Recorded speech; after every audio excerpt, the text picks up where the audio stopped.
President Trump's persistent and continuing effort to coerce a foreign country to help him cheat to win an election is a clear and present danger to our free and fair elections and to our national security.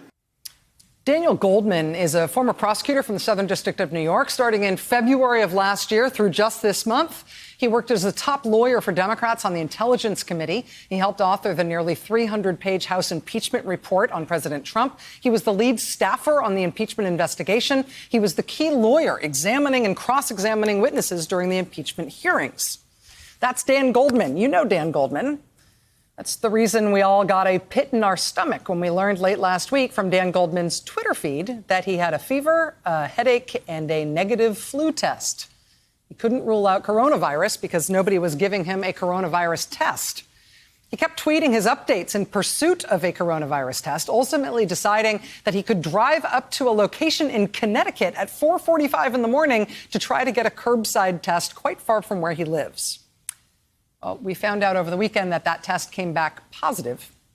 There is good news, though. Daniel Goldman is going to be okay. He is at home. He's quarantined and resting, and he's well enough to take a little time to talk to us about what he's been through right now. Dan Goldman, thank you so much for being here, joining us by Skype. It's great to see you.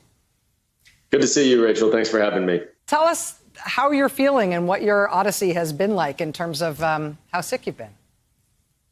I'm feeling much better, almost back to normal. It was probably about 3 days of what felt like pretty bad flu-like symptoms, a fever, a headache, and that is what coronavirus is. It's similar to the flu, and those were the symptoms that I had that obviously in this time take on greater meaning and greater concern. And when my flu test came back negative, it felt like the only thing to do that I needed to do was figure out whether I had coronavirus. Mm-hmm. Unfortunately, that was a lot more difficult than I expected. You ended up driving in the pre-dawn hours up to a curbside testing facility in Connecticut. I mean, you went through a whole odyssey to try to get tested any way you could, and ultimately that was the way you found to thread the needle. Yeah, I mean, part of it was I started trying to get a test and felt like I was just going to continue because it felt like it was important to do. It had very much in the front of my mind President Trump's assertion that anyone who wanted a test could get a test.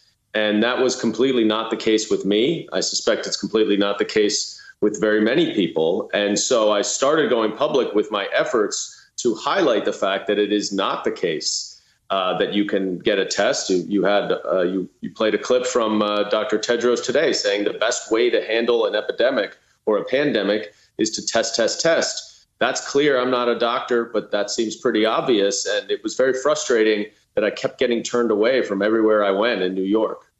Dan, I know you've said that your wife has been experiencing symptoms similar to yours. Is it true that she also hasn't been able to get a test in New York? She was able to get a test because she obviously had known contact with me after I tested positive. One of the real barriers to my getting a test is that I could not identify a known positive carrier that I came into contact with. And without that, I didn't meet the criteria to get a test. She obviously met the criteria. She has had similar flu-like symptoms over the weekend. Is also getting better, although it was a few days behind me in her recovery. But both of us are on the other side. You know, I would like just to point out it's a virus, but it's not an affliction. I don't have a scarlet CV across my forehead. It is a very deadly strain of a virus that needs to be addressed and dealt with. And it's very sad that we're at the point now where your earlier guest says that we need to essentially shut down the country for 2 weeks in order to deal with this.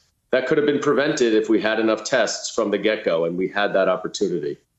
Daniel Goldman, former senior advisor and director of investigations, the House Intelligence Committee. I'm happy to see your face. We've all been very worried about you ever since you've been talking about this publicly. I hope that your wife feels better soon, and we look forward to having you here on set when we're all on the other side of this. Thanks very much for having me, Rachel.